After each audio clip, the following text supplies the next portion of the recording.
Hello, this is Jay Michaels, and we are back here at Phoenix FearCon. That's phoenixfearcon.com, running all the way through to December 31. Now, a season pass to Phoenix FearCon would make a lovely Christmas gift for that horror film lover that you have in the family. And speaking of horror films, we have an amazing one here. I was just speaking to Zeke Farrow about his film Possession, and I can't believe some of the things he was telling me about it, which is absolutely marvelous. Zeke, welcome. Uh, how are you? How's everything? Tell us about you in the movie. I am great. I am, living through this pandemic like everyone else.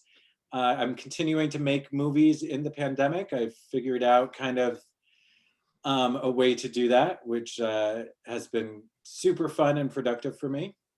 Possessions I made before the pandemic started, and it's been rolling along on its festival circuit. It was an incredible project to make, and it's been kind of the most fun film for me to put out into the world because it's my first genre movie. All my movies have like elements of kind of thriller and surprise in them, but this is the first movie I've ever made that I think you could classify as a horror film. It's a documentary horror film. Mockumentary or based on an actual subject? This is a point of confusion and conflict for me and people, programmers, audience members, critics, naysayers. Possession started as a documentary for real, not as a mockumentary. I was very sick. I had a chronic fatigue. I was super depressed. And I really needed something to wake up and do every day. And I didn't have it in me to like put together a whole crew and make a movie. And I decided that I was gonna be happier if I just divested my life of my possessions. And so I decided to sell everything I own and make a documentary about it. And so I made 3 rules. The first rule was, if it's art, it's not for sale. Rule number 2, if it's useful, it's not for sale. And rule number 3, if it's useless, it's $1. So I had this grand idea that I went through all of my possessions and I was documenting it. I had my friend Erica was producing with me, and she was shooting for me. And I had this huge yard sale. I invited all my friends to buy all of my useless things for $1 each. And the plan was that I was going to follow each of the possessions out onto social media and kind of track where they went and make a documentary about my things and, what was happening with my things and my divestments as they went out into the world. And I realized that this was a really, really, really bad idea for a movie that would be interesting for maybe 4 minutes if I was lucky, and that nobody really wanted to see that movie. And then I had this epiphany, which was that I was a filmmaker a fiction filmmaker, and I was making a documentary about myself, and I'm a fiction filmmaker.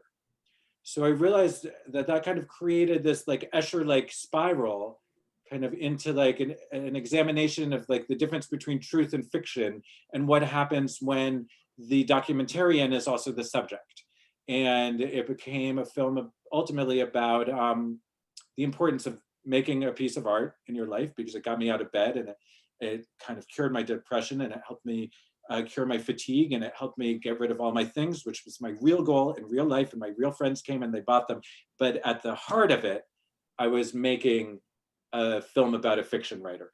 So the film took this turn, and it watches me turn kind of this truthful story slowly and hopefully imperceptibly, if you're watching this before you watch the movie, the spoiler alert, into from a work of documentary to a work of fiction. And then of course, I put it together after I shot it, because that's the editing process. And you start to realize when you're editing yourself, holy moly, like any person making a documentary is ultimately making a film with a structure, and therefore they're writing it. So is there ever such a thing as like a non-fictional movie if somebody is coming through and structuring the material? The facts may exist, but they become story points And then I contend that there's less and less difference between documentary and fiction. So if you ask me, I made a documentary film. It's a film about a fiction writer, and you get what you ask for when you kind of dive into that. But no documentary film festival I sent it to agreed with me. They did not believe that it was actually a documentary. They all thought it was mockumentary. So. Wow, it's really interesting because you tap into something people talk about today a great deal. We say reality TV, but it's not. Thanks to the editing process, they decide who the villain, who the hero is, who the love interest is. They edit as they should. And so essentially, where is their reality TV? Sure, and they go a step further because they decide oftentimes before they even shoot, you know? And so there's a point in Possessions, and I won't give away where it is, where that decision starts to be made. And I started to decide before I was shooting what I was gonna shoot. But I gotta say, at the end of the day, if the camera's on you and like you're like a ridiculously navel-gazing narcissist like me making a documentary about yourself, you're kind of making all of it up as you go anyway, right? Like I'm making this interview up as I go. In a way, this interview is a work of fiction, you know? Wow. Yeah, it's so funny listening to you. You're blowing the lid off of reality in general. What is real, what is not, what is our perceptions? They talk of social media all the time and how our Facebook feeds, even two people living in the same home have different Facebook feeds. It's like you've entered another step of what exactly is reality. Well, I think that's what the grand kind of purpose of cinema is to do to begin with. Like we've taken this turn now in movie making where on 80% of the posters you see the true story of, or based on the true story, or based on actual events, because that lends a sort of kind of, I think, proximity of the people making it to the subject and to the people watching it to the subject, because people like to think things are true. But I'll tell you, to paraphrase Mark Twain, he says the difference between real life and fiction is that unlike fiction, real life doesn't have to follow any rules. But if I presented to you a film where I didn't follow any rules, and I didn't edit, and I didn't give you a beginning, a middle, and an end, and I didn't break it up into sequences, and I didn't do all of the things that you must do to tell a great story, you would be like, this is like the worst story, this is the most boring thing I've ever seen. Like I shot with my friend Erica, we shot like 30 hours of footage to get the documentary Possessions. Like you wouldn't want to watch that 30 hours of footage. And even if you did, there is so much missing from reality in that footage. I don't know. I'm old school that way maybe, but I think the creator is God. More important than the subject, more important ultimately than truth, because I bring my own truth to it. That's what you're watching. You're watching, I mean, it's so cliche to say, you're watching my truth, but my truth doesn't have to be like my life. My truth is my imagination, because nobody is gonna make, I can tell you what Possessions it's about. It's about, you know, it's a documentary about a depressed man who decides he's gonna sell everything he owns. And he has a yard sale, he makes rules, has a yard sale, invites his friends to buy his things, and then something happens that I won't tell you because you'll watch the movie to see. And I can tell you that, but the way that happens in real life is totally different. And because the way I make it is the way I would make it. You could make that exact same film and it would look nothing like my film. That's right. It's the point of view. Like I said, it's two separate realities on two separate feeds, two separate eyes. It's very funny. You give a great ironic line. You said the creator is God, right? And I guess every film is made in our own image. So it's really interesting that you're doing that. Yeah, you know how sometimes people, you know, read your work or watch your work and they say, oh, that character's based on me. That's totally me, because everybody's a narcissist and they see themselves in everything, right? Like, oh, I read your novel. How dare you use that story about me or whatever. My response to that is, no, none of the characters are you, because all of the characters are me. I wrote this. I directed this. In this case, I star in this. I controlled everything. Like, none of it is you. Stop being so narcissistic. I'm the narcissist here. I turned the camera on me. Brilliant. You were telling me beforehand. Apparently, you're not alone in praising this film, in talking about it. 41 film festivals. Did I hear you right? Yeah, it has played 41 film festivals, and it has won a lot of jury awards, not just for the film, but also Christine Woods, who's the only other person in it who I would say is an actor in it. All of my friends who come to the yard sale on the film, they thought I was making a documentary. I didn't ask any of them to act. I didn't make anything up. They bought what they wanted to buy and they left, and I filmed them. It was a documentary. Like, but Christine, because of the turn the film makes, had to be in on it. So she is an actress, and she has won many awards for her brilliant performance. If you watched Hello Ladies on HBO, she's the woman star of that show. She's Stephen Merchant's roommate.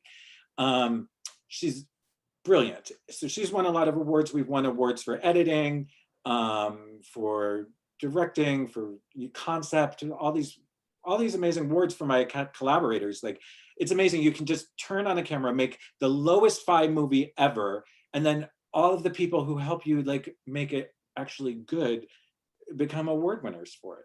And they're so deserving. But as I always say about awards, they're meaningless unless you win. So, because Well, they're meaningless. They only mean something to me when I win. If I don't win, they mean nothing. there's another tint of reality right there. That's reality. I am really looking forward to seeing this. I plan to sit down with a glass of wine and watch things like this. You've hit upon an interesting kind of genre film. It seems like this is the psychological thriller. This is not, the monster comes out of the box. This is the monster is in this box. Well, it's funny that you say that. You're going to rewind this interview, and I'm going to tell you right now, rewatch what you just said right before you watch Possessions, because your mind is going to be blown. Really? Yes. What did you just say? You said it's like a psychological film. It's not like a monster that comes out of a box. It's like the monster's in here and it comes out of this box. Right. Well, that's the perfect kind of thematic metaphor for this film. You'll see. You're way ahead of yourself. Oh my goodness. All right. Well, I'm flattered to have entered your reality the proper way. So your film is running till December 31 at Phoenix FearCon. Ladies and gentlemen, you could see Possessions, Zeke Farrow's Possessions, this psychological thriller. You're never going to go to a yard sale again without being chilled. And it's at phoenixfearcon.com. You can either see the film by itself, or you get a season pass, and you could see an untold numbers of films just as interesting, just as terrifying. Zeke, what do you want happening after this is over?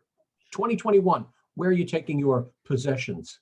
Well, I'm gonna go to the rest of the film festivals. That will peter out, and then I'm going to, like with all of my films, find a welcome home for it somewhere on the interwebs where people can turn it on without a secret passcode, and they can just watch it and enjoy what I did for free. And I'm finishing up a couple of new short films, and I'm just going to go out on the circuit and start all over again. I've done this every year for 7 years now. It's like I go out with a new film every year. I'm making a Decameron, which I've decided to make 10 short films in 10 years to kind of track what's happening in my creativity. Not necessarily my life or my story, but kind of a creative journey. And who knows if it will make any sense as one piece of work at the end, but it will follow where my mind went for 10 years. You're picking a perfect time, because this is a pivotal point in history. So any films that occur around now, people are going to say, oh, that happened during, and then you just have a list of things that's been happening. Well, it's interesting. The second film in this Decameron is called Ride or Die, and it's the first thing I wrote after Donald Trump became president. And it is about two best friends, me and Christine Woods, the actress who's in Possessions, who have made a plan to escape Los Angeles at the apocalypse. There's a pandemic that has come on Los Angeles. Well, you don't know what it is, but Los Angeles is on fire. There's an apocalypse. It's time to get out of town, and it's about how we do that. And that exact scene happened with me and my brother on March 14th of this year, when he flew to Los Angeles and we rented a van, and we got me out of Los Angeles for the pandemic. So life completely followed my imagination. Your cinema verite is getting very scary. It is scary. Zeke, it's a pleasure speaking to you. I look forward to watching your film and figuring out how I suddenly discovered something in there. And I can't wait to see what happens with this. All the best to you. I thank you for speaking. One last thing, if you want to find me on Instagram or on any social media, Twitter, Facebook, it's Zekeness, Zekeness. Zekeness, yes. I noticed that in your email thing, a little Zekeness in your life or something email like that. Also. Yes, a little Zekeness goes a long way. Very clever. Thank you so much. All the best. Here's to the future. Thank you. It was a pleasure. Same here.